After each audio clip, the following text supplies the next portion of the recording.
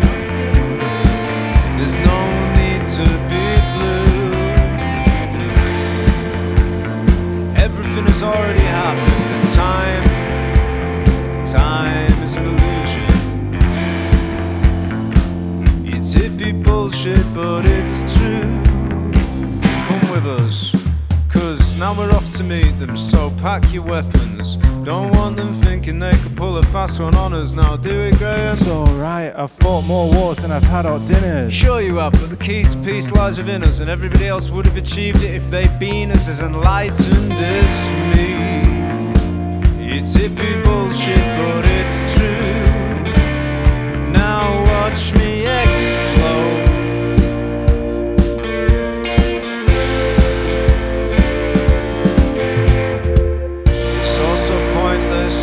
But it's not though, is it?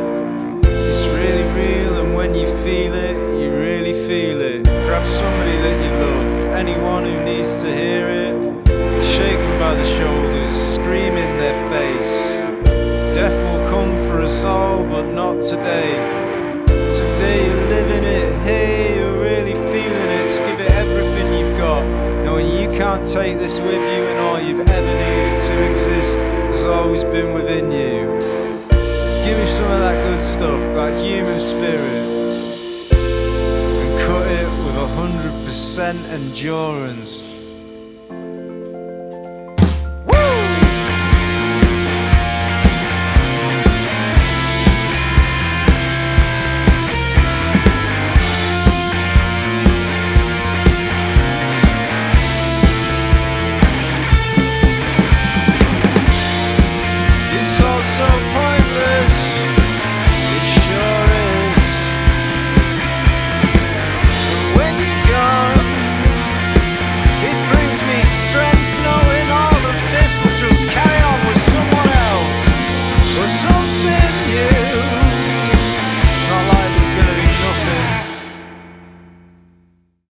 You're listening to The Current. I'm Jill Riley, and we have a band in studio today making their Minneapolis St. Paul debut.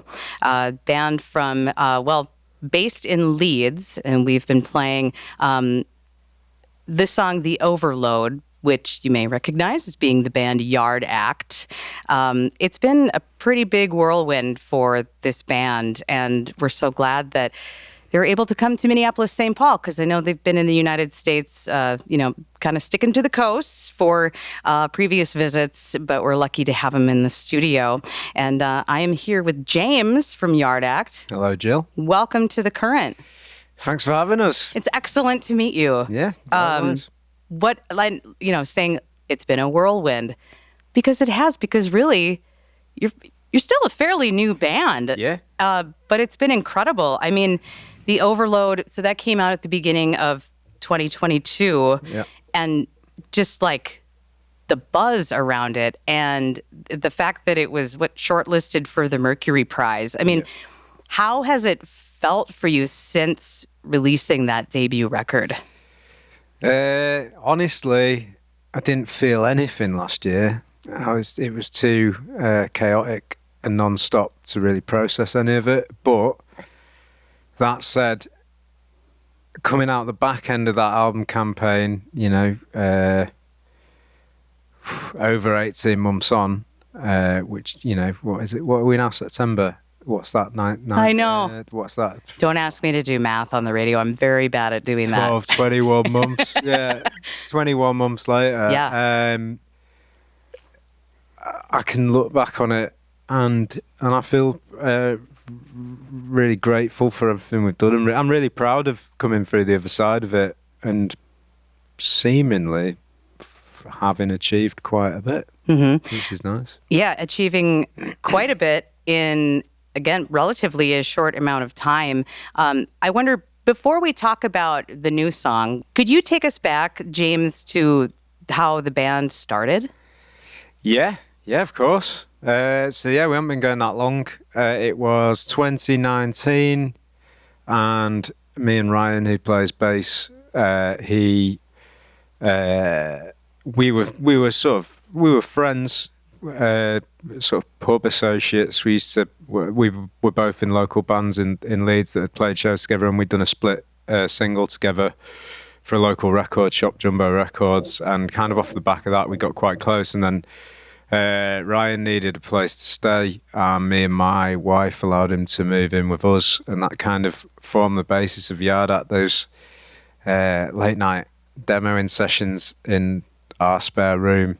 And at the time we didn't know what it was going to be. It didn't really sound like this. At the time we were trying to do our best to be guided by voices, and came out quite far off, but but the first single we ever did, The Trapper's Pelts, was actually kind of sort of like we were trying to do something in the vein of Hot Freaks by them, and it kind of became its own thing, and then we kind of got a band together, and then we had one track recorded and the pandemic hit, and we'd only played like 3 shows in Leeds, and in the UK we managed to put that single out, and it kind of gained traction in the lockdowns, kind of on the internet, and through the BBC Six Music in the UK got really behind it. And then we didn't play any shows as a band for like over a year, I guess. But we just managed to get in the studio when stuff lifted slightly and stuff, and we kept putting out singles. And then we came out the other side of it with an EP, and everyone seemed to be into it, and it carried on. And then we recorded the album again in a sort of space when we weren't still gigging. We hadn't played any of the album as a band. It wasn't really written as a band. It was kind of written remotely and recorded across separate houses and studios. Yeah, and then the album came out as the world opened up, and we haven't really stopped since. You haven't. And you would think that starting a band, pre-pandemic, and then trying to, write some songs and get some stuff out there during the pandemic, you'd think, okay, this couldn't be a worse time to start a band. But actually, in your case, I think just the circumstances seem to really kind of benefit your kind of concentration on it. Yeah, I know that a lot of people a lot of creative types people that I'm friends with and that went the opposite direction and got really bad writer's block, and I've got a lot of empathy and understanding for that. But me and Ryan went the opposite way. We found having all that time, even though we weren't together, he lives just down the road, so we'd see each other in the garden, but we were writing and recording separately and sending stuff to each other. He'd moved out by this point, by the way. I found having all that free time incredibly empowering and creatively fruitful. So we benefited from it where others didn't, and I have, a lot of respect and sort of space for people that didn't catch that creative break that we did, but we did, and we made the most of it. Now, what would you say would be the main inspiration for ideas? Because you seem to be kind of an observer. Yeah. Is that fair to say? Yeah. Okay. Yeah. Especially on the overload. Yeah. It's kind of changing going forward. I've started to look inwards a little bit more, which is always not the greatest for a lot of people. But but on the overload, I was at home, so I was trapped like everyone was in the news cycle. I think watching the government seemingly get it wrong at every step, and being just aware of the sort of frustration and the suffering that people were feeling, and the loss and the not knowing. I think it pulled the rug under from everyone. I know I said that like creatively we benefited from it, but the world as we knew it did.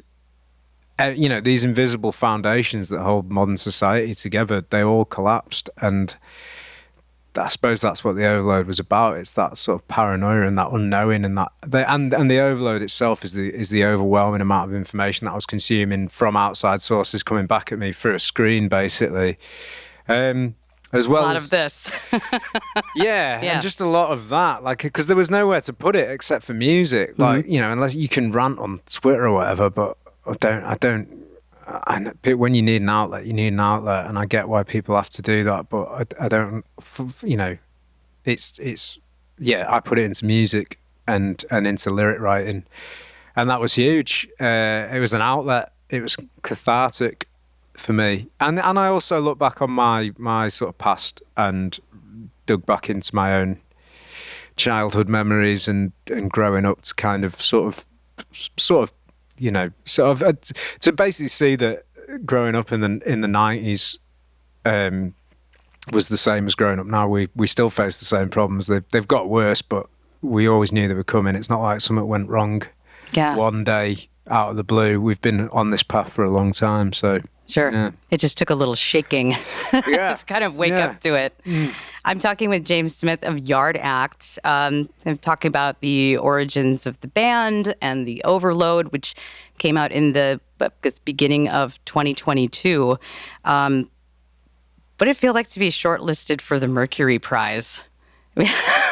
Was that kind of like, wait, what? Yeah, it was. I always listen to any albums. Usually I've heard quite a lot of them because I'm quite on the pulse, but I always listen to I always check out the entire shortlist for anything that I've missed and listen to it because it is like a barometer of good taste. And so to be included in that was an honour. From the start, I didn't think we would and didn't deserve to win it. I thought there were better albums that came out that year, but to be considered amongst them was more than enough for us. Yeah, it was definitely. Did you feel some pressure there, though? No. Okay. No, I know. I think I would have felt pressure if we'd won it because I would have felt it had been taken for people who deserved it more. But this is just the start. We have more creative avenues we want to venture down and more work to do. Yeah. Well, before we move off of that record, because I want to talk about the new song, the new single, 100% Endurance.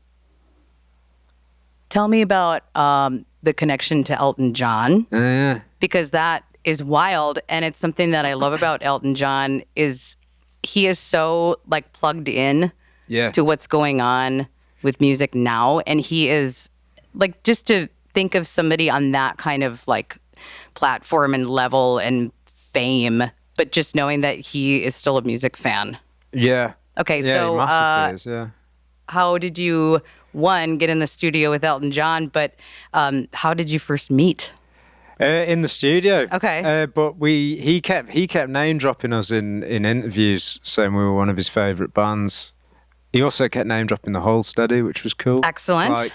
And a friend of mine sent me the first like clipping where he'd said it, and it was just like one line in a bigger feature, and we thought that would be the end of it. We were like, well, that's cool. He knows and likes it, but that won't lead to anything. And then he kept saying it, and so we did a cover of Tiny Dancer, which was probably slightly calculated. I love that tune, but we had to do a cover for Apple Music, and he obviously has a show on Apple Music. Can you mention Apple Music on the current? That's right. It's completely informational. Cool. There you go. And so we kind of did that, and it caught his attention. And after that, he gave me a phone call, and we got chatting, and he was super sound. And then he called me a few times to check in. He always seemed to be in Atlanta whenever he called me. I think he might have a sort of base out here. I'm not trying to give his coordinates. Away, but he's somewhere within the in the Atlanta area when he's touring. We were chatting, and he we knew we were going to do this new version of 100% Endurance, and we just asked him because it was like, well, if he says no, it's not the end of the world. We didn't expect him to, and he just said absolutely. Well, he said absolutely. Okay. Which is. That's better than saying absolutely, isn't it? That's the best way you can say something. And so he was all in, and he came into the studio and he sat down at the piano and he just said, "What do you want me to do? This is your song. I'm your session player," which is quite unexpected, I guess. And but the thing that I took away from that was he said, "I could never make music like you do, and I want to learn from you." And the fact that he was saying that at his stage in his career, at his age, was like, that to me was like a template for how I want to live creatively, to constantly be interested and curious, and to still be learning and trying to understand how other people make stuff rather than being sat in your own lane. I thought that was amazing. Whether he's going to come out with a spoken word album remains to be seen. But yeah, that was great. It was an amazing experience. Yeah, Excellent. He was lovely. Oh, Yeah. I'm so glad. Elton John, I guess would have been the updated or re-recorded version of 100% Endurance. Yeah. Okay, James Smith from Yard Act here on The Current with me. I'm Jill Riley. So the Trench Coat Museum. Yeah. That's great. I love it. I mean, the first time I heard it, it's just, again, when I say like observational, but really, if I can pay you this compliment, like very clever. And upon first listen, there are things that I didn't pick up on right away until I heard it a few times. Yeah. And it made me sort of reflect back on being a young person. I mean, I was a teenager in the 90s, when like Columbine happened. Yeah.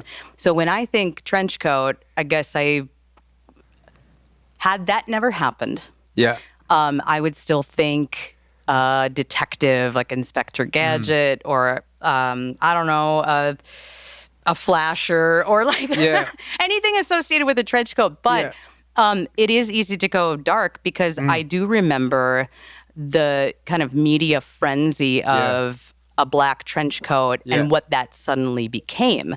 So while the song is catchy and very danceable, there is that kind of like that dark side to it. Yeah. So I wonder if you could tell us, I mean, what was kind of the basis for you, and how did that song kind of get started? Well, it was me looking at myself, and I wanted to. I was kind of interested in why I was not obsessed, but kept returning to my own ego and what that was, and why I cared about what other people thought of me, and also how I was kind of portraying this kind of cartoonish image of myself. In the trench coat and the glasses, which I do have to wear because I can't see very well, but like this kind of image, and just the way I this version of me that a lot of people were seeing, which is part of me, but it was like an accentuated version of myself for the sake of being on screen and in front of a microphone. Because subtlety and nuance often gets lost in the early stages of trying to present something. I think immediacy is kind of important, sort of grabbing people's attention. And I think that's what we did with The Overload, and it does to an extent seem to have worked. But the trench coat kind of felt like a transitional song because it said now that we kind of got people's attention, we were willing to reveal more of ourselves and more sides to who we were as a band musically, and who we were as people, and who I am personally as a writer and as a human, flaws and all. Kind of wanted to look into that. And then I guess symbolically it's about me, but also, mentioning the Columbine and the history of the trench coat. This idea that things aren't finite and consistent throughout time, and our perspective of them changes. And so I think we're at a point now where as a society, we're very fearful of what was and what's coming. And I think it's probably stems from a sort of, I think it stems heavily from social media and a kind of self-pruning of ourselves to be this perfect person that I don't think it doesn't exist. And I think it actually derails proper progress in terms of, amending the gaping flaws within society that we should be working on fixing, by getting microscopic about things that have happened and the way they happened. And yeah, we're always just sure we're at the pinnacle of societal perfection, and we never are. And so it's about that. And I think that is also about me personally. I feel like I'm always growing and changing. I'm not, I never feel comfortable. I'm always restless as a human being. I'm never satisfied. And I think that maybe probably reflects back on when you were sort of saying about how The Overload was when it came out. And I said, like, for that first year, I didn't look on it and feel anything. And I said, like, I've looked back now and I am proud of what we achieved, but I'm very much, that to me isn't what Yard Act is, and it's not what we'll be next year. And yeah, I'm not ready to put my trophies on the shelf and show them off to the grandkids. I don't have any grandkids yet, but when I do, Someday. I'll still be making records. Yeah. Great. Yeah. But when you're in it and you're wrapped up in it, whether it be society or personally, you can't reflect on it until you're kind of on the other side of something. No, there's no reflection in any conversations we have at the moment, I don't think. And I think we expect the opposite side to reflect in a moment of a heated debate. And I don't think that's how human beings work. I know when you believe so passionately in something, you wish they did, but I don't think we do. No one changes their mind in the heat of an argument, but with reflection, we can. Mm-hmm. Yeah.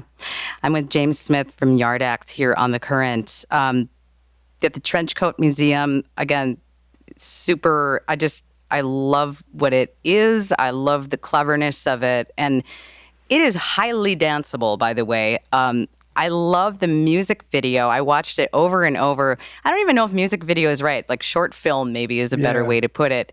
I would encourage anyone who hasn't seen it to take a look at it. When it comes to making the music, that's one thing, but then to kind of add that visual part of it. Is that something that you're interested in? I mean, do you have that interest in, presenting something, in a different form? I guess when you think about music, do you think about it visually? Like, what would that look like in a video? Yeah, definitely. And James Slater, who directed the video, we've worked with him on every music video we've done since The Overload came out. So that the Trenchcoat is kind of it is the sixth one we've done together now. And our relationship has grown stronger and stronger, and he kind of brought this world to life, brought the characters I was kind of writing about to life over the first album, and we kind of talked about going into the second album. We wanted to expand on this world and bring, we wanted to make it more cinematic, because when the first one was coming out, we were kind of going on a video by video basis, and kind of there was a through line through them, but we didn't have that much sort of oversight to sort of plan and connect them. Whereas with album 2, the Trenchcoat is kind of the jump off for a much bigger story, and is actually the first scene in a film that we're trying to write and make at the moment. So it will be connected to the music, and it's the start of something bigger. Okay, more to come. Now plans for a EP, full length album. The second album's finished. It is finished. Yeah. Okay. Next year-ish. Yes. Early next year. First quarter of next year. You heard it right here. Yeah. I'm glad to hear that. I've been kind of wondering, because it's like, okay, you've got the new song, and it's probably just a matter of time. That's not an album, though. That's a standalone. Yeah. That's a bridging gap between albums 1 and 2. So that won't be on the... Oh, no, okay. No, but it does. It connects the first album to the second one. So it feels like very much part of the evolution of it, but it's not on it. Very good. Well, we look forward to it. We look forward to hearing more. Speaking of museums, I know that there are some pretty sweet trench coats on display at Paisley Park. Nice. You're in the land of Prince. I understand you guys are going to go take a little tour of Paisley Park while you're in town. Yeah, we're excited. Yeah. So again, take it all in. Yeah. Whether it be again your trip here, but really take it all in. Congratulations on this success. Thank you, Jill. Enjoy Cheers. the ride. We will do. All right. That is James Smith of Yard Act, and you are listening to The Current. The Current is public media made possible thanks to member support.